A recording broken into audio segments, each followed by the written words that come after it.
Hello everyone, welcome back to Study in DY channel, and this is the chapter number 1 of class 8 geography. So in this particular chapter we will deal with resources. Okay, so before without any delay we start with the resources.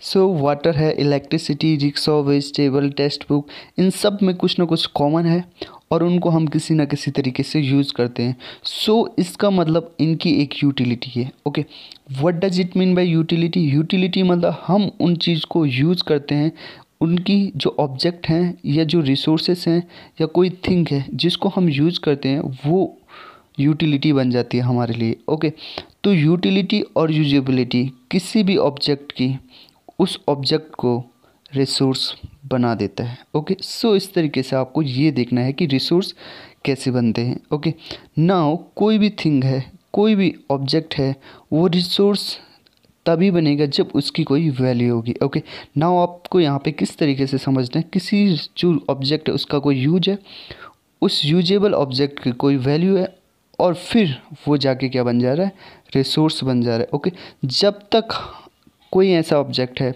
जिसकी हमारे लिए कोई value नहीं है, it's mean वो हमारे लिए क्या नहीं हो सकता, रिसोर्स नहीं हो सकता है. ओके, और all resources have a value. Okay, हर किसी ना किसी जो रिसोर्स होते हैं उसकी कुछ ना कुछ क्या होती है, यहाँ पे वैल्यू होती है.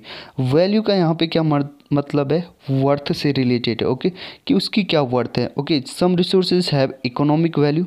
ओके, और उसका हो सकता है कि इकोनॉमिकल वैल्यू ना हो, बट वो हमारी जो नीड है वो किसी ना किसी तरीके से क्या कर रहा है, सेटिस्फाई कर रहा है, तो वो भी हमारे लिए क्या बन जाएगा, रिसोर्स बन जाएगा. ओके, सो इस तरीके से आपको यहाँ पे ये समझना था. ओके, नाउ यहाँ पे दो चीज़ इंपॉर्टेंट है, एक टाइम और टेक्नोलॉजी. ये दो ऐसे फैक्टर है, ये किसी भी सबस्टांस को रिसोर्सेज में क्या कर सकते हैं, चेंज कर सकते हैं. ओके, और ये दोनों चीज़ें are related to the need of people. Okay, अब देखिए टाइम एंड टेक्नोलॉजी से किस तरीके से रिसोर्सेज चेंज होते हैं. देखिए जैसे कि ओर है. ओके, जैसे आयरन ओर था, जब हमें पता नहीं था कि आयरन ओर को किस तरीके से टेक्नोलॉजी से कन्वर्ट करके आयरन में बदल दिया जाता है और फिर इससे स्टील इंडस्ट्री में यूज़ किया जाता है, तो तब तक जो आयरन ओर था वो हमारे लिए क्या नहीं था, रिसोर्स नहीं था. बट विद द टाइम जब टेक्नोलॉजी का इन्हेंसमेंट हुआ तो हमें पता चल गया किस तरीके से आयरन ओर को एक्सट्रैक्ट करके आयरन निकाल के उसे steel industry, iron and steel industry में यूज किया जा सकता है, तो फिर हमारे लिए क्या बन गई, रिसोर्स बन गए. ओके, सो नाउ यहाँ पे देखेंगे जो पीपल है, people themselves are the most important resource. जो मानव जाति है इस पृथ्वी पे, ये खुद में एक क्या है, रिसोर्सेस है. ओके, उनके आइडिया, उनके नॉलेज और इन्वेंशन और जो डिस्कवरी है ये क्या करती हैं, रिसोर्स का क्या करती है, क्रिएशन करती है. ओके, हमारा जो आइडिया है, नॉलेज है, और उससे जो हम इन्वेंशन और डिस्कवरी करते हैं उससे क्या बन जाते हैं, रिसोर्सेज बन जाते हैं. ओके, यहाँ पे एक एग्जांपल से समझते हैं. देखिए, ओके, जब शुरू में फायर था, ओके, हमने फायर को क्या किया, इन्वेंट किया. फिर उस फायर से हमारे नॉलेज से हमने क्या किया कि कुकिंग करने लगे फायर से.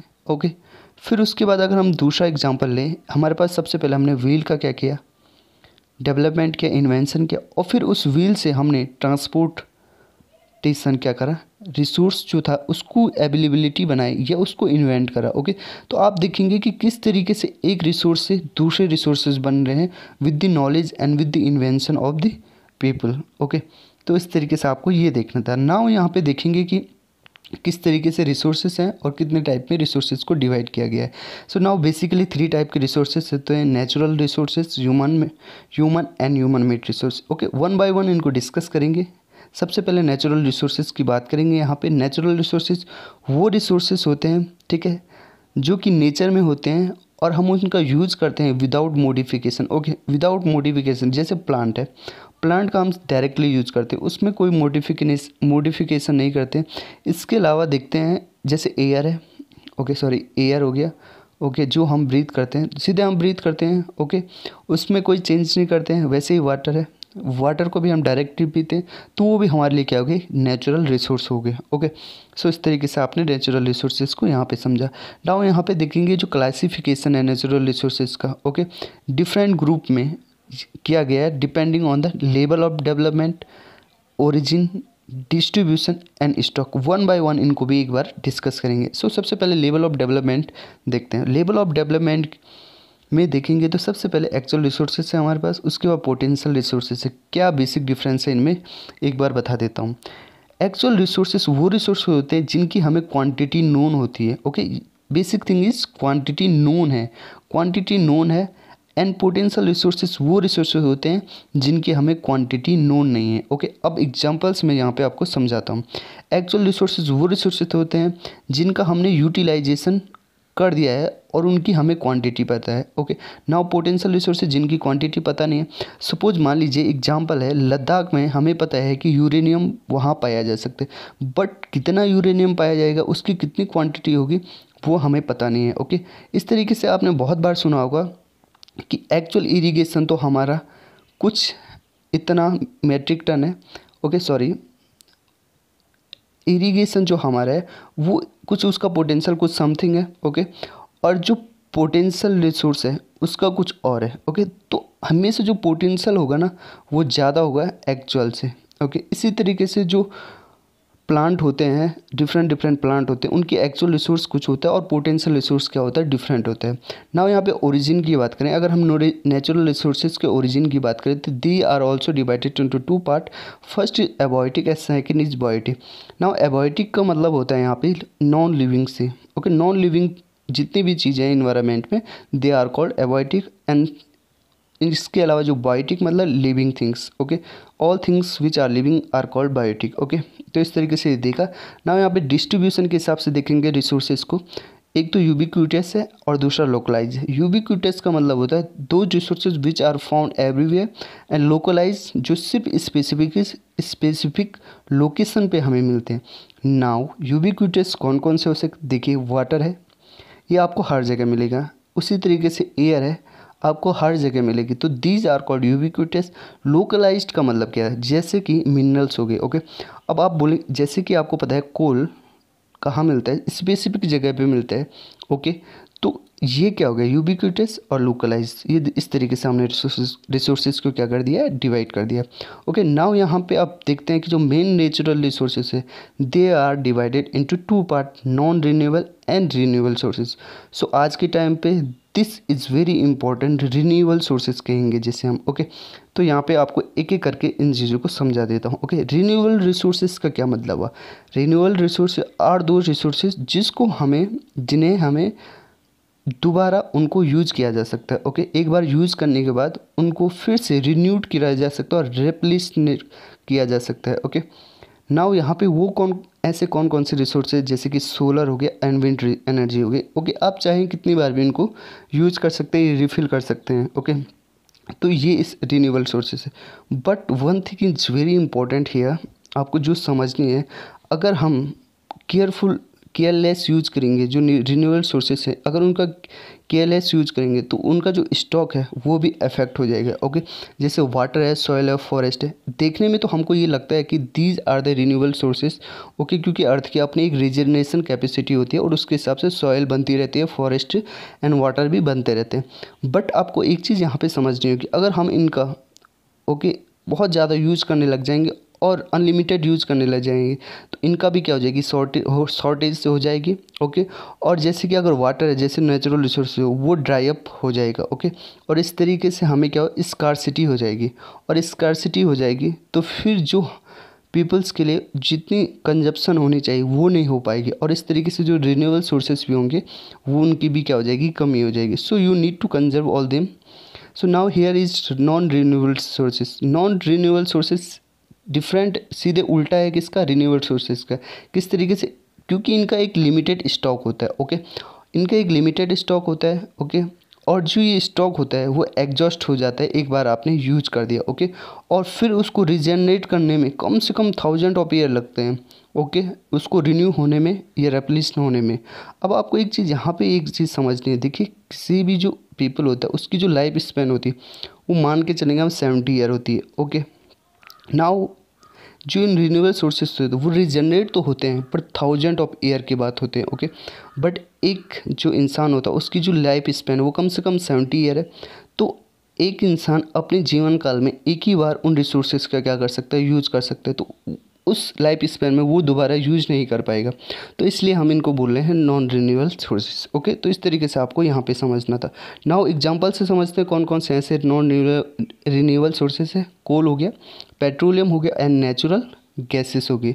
ये एक ऐसे सोर्सेस हैं जो कि नॉन रिन्यूएबल सोर्सेस हो गए। ओके, नाउ यहाँ पे एक चीज़ आपको और समझनी है, जो नेचुरल रिसोर्स होते हैं वो डिपेंड करते हैं फिजिकल फैक्टर पे, जैसे कि टेरेन हो गया, क्लाइमेट हो गया एंड एल्टीट्यूड हो गया।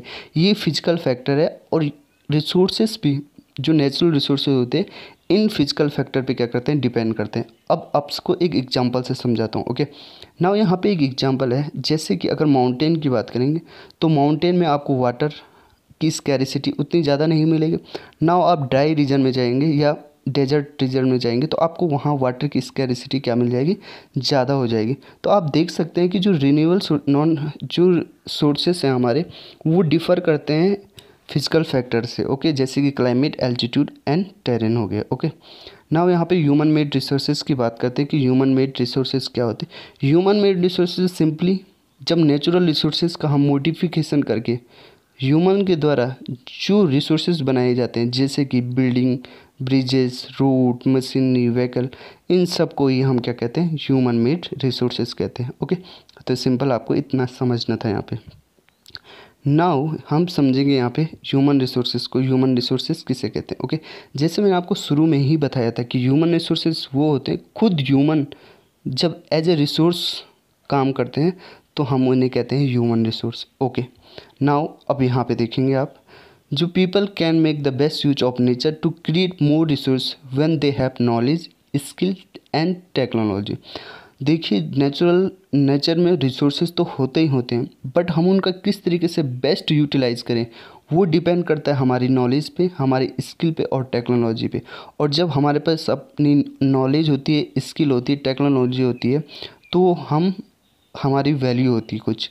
और जब हमारी वैल्यू होती तो हम खुद एक क्या बन जाते हैं, रिसोर्स बन जाते हैं, और इसी को हम कहते हैं ह्यूमन रिसोर्स। ओके, एक एग्जांपल से मैं आपको फिर समझाता हूँ। मान लीजिए दो इंसान हैं यहाँ पे। ओके, और यहाँ पे दो इंसान। ओके, नाउ इस इंसान की जो स्किल है और टेक्नोलॉजी है या इसका जो नॉलेज है वो कम है as compare to this man. Okay, तो इसकी जो वैल्यू होगी वो ऑटोमेटिकली क्या हो जाएगी, बढ़ जाएगी। तो इसका मतलब जो ये रिसोर्स है, ओके, जो ये ह्यूमन है, इसकी जो ह्यूमन रिसोर्स डेवलपमेंट है वो ज़्यादा है as compare to this particular man. Okay, इसीलिए कहा जाता है कि जो human resource development is very important for us. Okay, और इसी तरीके से आपको पता है मिनिस्ट्री भी बनाई गई है, MHRD ministry. Okay, ministry of human resource development. Okay, और ह्यूमन एंड रिसोर्स को जो डेवलपमेंट है वो किन फैक्टर पे डिपेंड करेगा, किस तरीके से हमें बढ़ाई जा सकता है, education and health. These two are the factor which are very very important. Okay, और आपने एक चीज़ और देखी होगी, ह्यूमन डेवलपमेंट इंडेक्स। ओके, जो कि UNDP के द्वारा रिलीज़ किया जाता है। ओके, उसमें ये दोनों फैक्टर क्या हुआ, इंक्लूड किए जाते हैं। ओके, और तीसरा जो फैक्टर होता है वो लिविंग स्टैंडर्ड होता है। तो अब आप देख सकते हैं कि ह्यूमन रिसोर्स को आप अब लिंक कर पा रहे होंगे कि किस तरीके से ह्यूमन रिसोर्सेज होते हैं और ह्यूमन रिसोर्स को किस तरीके से हम डेवलप कर सकते हैं। Okay, and that's why we have a ministry human resource development. Okay, so ये चीज़ हमने देखी। नाउ हमें ये देखना है कि जो रिसोर्सेस हैं उनको कंजर्व करना कितना इम्पोर्टेंट हो जाता है। ओके, नाउ अगर मैं आज की डेट की बात करूँ तो जो क्लाइमेटिक चेंज हो रहा है, क्लाइमेट में जो चेंज हो रहा है, it is a cause of concern. Okay, और हम सबको इस पर इम्पोर्टेंट फोकस करना चाहिए। नाउ हो क्या रहा है कि जो हमारे नेचुरल रिसोर्सेज जैसे कि फॉरेस्ट हो गया, वाटर हो गया, ओके, इसके अलावा जो सॉयल हो गए, ये क्या हो रहा है, धीरे धीरे डिप्लीट हो रहे हैं। सबसे पहले अगर मैं फॉरेस्ट की बात करूँ तो फॉरेस्ट अगर कट हो रहे, डिफॉरेस्टेशन हो रहा है, तो उससे क्या हो रहा है, जो सॉयल है वो सॉयल भी क्या हो रही है, डिप्लीट हो रही है। सॉयल का जो इरोजन है वो ज़्यादा से ज़्यादा। नाउ जो सॉयल का जो इरोजन हो रहा है, उस सॉयल की इरोजन से क्या हो रहा है कि वहाँ के जो प्लांट है वो ग्रो नहीं हो पा रहे हैं। ओके, और इस तरीके से धीरे धीरे चीज़ें क्या हो रही है, डिप्लीट हो रही है। ओके, तो इस तरीके से हमारे जो रिसोर्सेस हैं वो they are important for us, ताकि चीज़ों का बेहतरी से यूज किया जा सके और जो अर्थ की जो रीजनरेशन कैपेसिटी है वो बैलेंस रूप में चल सके। ओके, तो इस तरीके से हमें देखना है कि किस तरीके से ये जो रिसोर्स को कंजर्व करना इंपॉर्टेंट है। ओके, नाउ यहाँ पे एक चीज़ दे रखी है कि हम रिसोर्सेज को इस तरीके से यूज करें ताकि उनमें सस्टेनेबल डेवलपमेंट हो सके। तो यहाँ पे हम देखेंगे कि सस्टेनेबल डेवलपमेंट किसे कहते हैं। ओके, तो यहाँ पे सस्टेनेबल डेवलपमेंट की परिभाषा दी गई है। Sustainable development carefully utilizing resources so that beside meeting the requirement of present also take care of the future generation। Okay, अब मैं आपको ये समझा देता हूँ कि इसका क्या मतलब है। ओके, सस्टेनेबल डेवलपमेंट का ये मतलब है कि जो रिसोर्सेस है उनका इस तरीके से यूज किया जाए कि जो आज की जो जनरेशन है उसके लिए तो वो यूटिलाइज हुई, बट आने वाले जो फ्यूचर में है उन ये रिसोर्सेज का इस तरीके से यूटिलाइज हो कि वो जो प्रेजेंट जनरेशन है उसके लिए तो यूटिलाइज हुई हो, बट आने वाली जो फ्यूचर जनरेशन है उसके लिए भी जो ये रिसोर्स है वो कंजर्व रह पाए। ओके, तो इसी चीज़ को हम कह रहे हैं सस्टेनेबल डेवलपमेंट। ओके, तो there are some principle for sustainable development. तो कौन कौन से ऐसे प्रिंसिपल हैं? तो पहला हम देखेंगे कि हम रिस्पेक्ट करें जो ऑल फॉर्म ऑफ लाइफ हैं अर्थ में, उन सब की क्या करें, रिस्पेक्ट करें, चाहे वो प्लांट हो, एनिमल हो, इंसेक्ट हो, कोई भी हो। इसके अलावा improve the quality of human life की जो क्वालिटी को अगर इम्प्रूव करेंगे तो उनमें अपने आप एक ऐसी सोच डेवलप हो जाएगी ताकि उन्हें पता चल जाए कि हमें इन्वायरमेंट को कंजर्व करना कितना इम्पोर्टेंट हो। ओके, इसके अलावा हमारी जो अर्थ है उसकी डाइवर्सिटी है उसको भी कंजर्व करना इम्पोर्टेंट है ताकि हर किसी जो लाइफ फॉर्म है उसके बीच में बैलेंस बना रहे। ओके, इसके अलावा जो नेचुरल रिसोर्सेज है उनको हमें कम से कम क्या करना है, डिप्लीशन करना है। ओके, तो minimize the depletion of natural resources, ये भी इम्पोर्टेंट है। इसके अलावा change personal attitude and practice toward the environment, जो हमारा नज़रिया है, ओके, जो हमारी क्रियाकलाप है इन्वायरमेंट के प्रति, उनको क्या करना है, बेहतर से बेहतर करना। इसके अलावा इंसान को इस तरीके से योग्य बनाना कि ताकि वो अपने जो आसपास का जो इन्वायरमेंट है उसकी केयर करे। ओके, तो these are very very important sustainable development principle जो आप अपने मेंस की जो आंसर राइटिंग है उसमें भी यूज कर सकते हैं। ओके, सो इस तरीके से एंड होता है इस पर्टिकुलर लेक्चर का। आई होप आपने बहुत अच्छे से इसको एंजॉय करा होगा और बहुत आपने इस पर्टिकुलर लेक्चर में आपको बहुत कुछ सीखने को मिला होगा। सो यहीं पे एंड करते हैं इस पर्टिकुलर लेक्चर को। So please subscribe, share this particular lecture. So thank you for